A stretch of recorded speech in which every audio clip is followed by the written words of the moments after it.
નમસ્કાર, આપ જોઈ રહ્યા છો સ્પાર્ક ટુડે ન્યૂઝ. અંબુસરના રૂનાણ ગામે વોટર શેડની કામગીરીમાં મોટા પાયે ગેરરીતિનો આક્ષેપ થયો છે.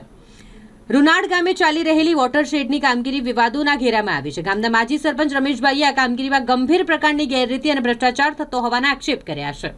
વોટર શેડના કામમાં નક્કી કરેલા ધોરણો મુજબ કામ કરવામાં નથી આવતું. કામગીરીમાં વહીવટી ખામીઓ અને નાણાકીય અનિયમિતતાના આક્ષેપ સાથે તંત્રની ભૂમિકા સામે સવાલ ઉભા થયા છે.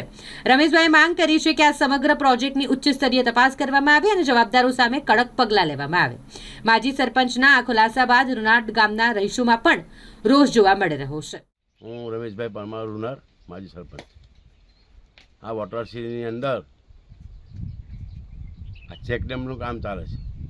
આ લોકોએ પાયા બી નહીં ખોદ્યા. જુઓ, તમને દેખાય છે ને, પાયા ખોદ્યા તો માટી હોય કે ના હોય આગળ એવું બધું તમે જોઈ લો. અને આ પ્લેટો મારી ત્યારે માટીને ઉપર આ છે આરસીસીનું કામ કરે છે. કોન્ટ્રાક્ટર અને વોટર સિટી યોજનાના અધિકારીઓ એ બંને જણા મળેલા માણસો છે. એ ભાગમાં કોન્ટ્રાક્ટ રાખે છે અને જે અધિકારીઓ છે એમના કુટુંબના જ અને એમના સગા સગાભાઈનો જ કોન્ટ્રાક્ટ હોય છે. પહેલાં પણ એમના જ કોન્ટ્રાક્ટ હતા, જિગ્નેશભાઈ ને બધા. તો આને કોઈ જોવાવાળું છે નહીં અને મન ફાવે એમ કોન્ટ્રાક્ટર કામ કરે તો આની તપાસ થવી જોઈએ.